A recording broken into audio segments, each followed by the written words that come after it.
essentially, more recently, I had a very disempowering experience, and that committed me to the path of empowering others and lifting up, linking up to and lifting up in order to bring out the best in people. And so it's really given me an embodied experience of what it is that we're fighting for at this moment. At the very heart of the climate justice movement, at the very heart of all of these converging crises that we are facing, is an inequity of power. And so that shows up in lots and lots of ways. In many ways, very often there's a cognitive dissonance around how that power is exercised. Often that can be exercised in a soft power way, just as much as the hard power. It's not always so aware or it's not always front of mind in the people that are exercising it, because it's just taken for granted. And so becoming aware of that allowed me to step into more embodied space with the change that I represent today.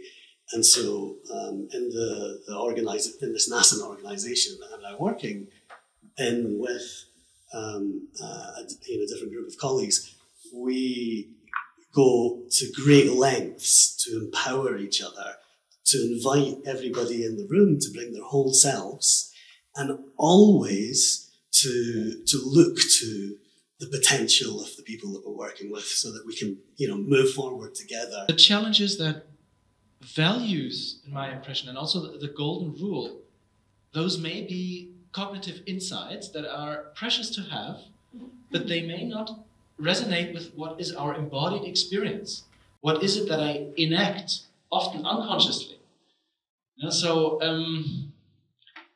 we can talk about non-duality of nature and say, we are all so connected and so forth, but if I cannot sit in this room and feel a deep connection with all of you, something that may not be speakable, then I cannot enact the corresponding values. It's a real challenge, I feel. Values can be something abstract, but they can also be the expression of a deeper embodied experience.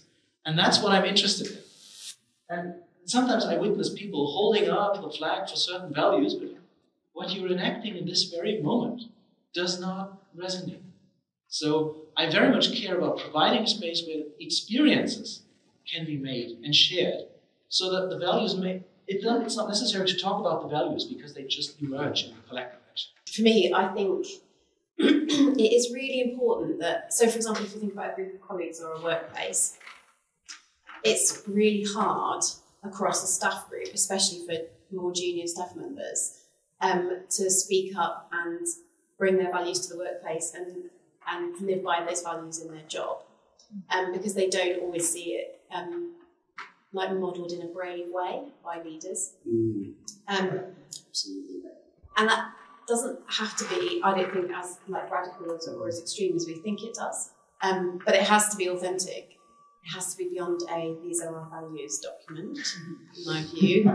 But you have to see it, and you actually need a tiny amount of that to really push you forward.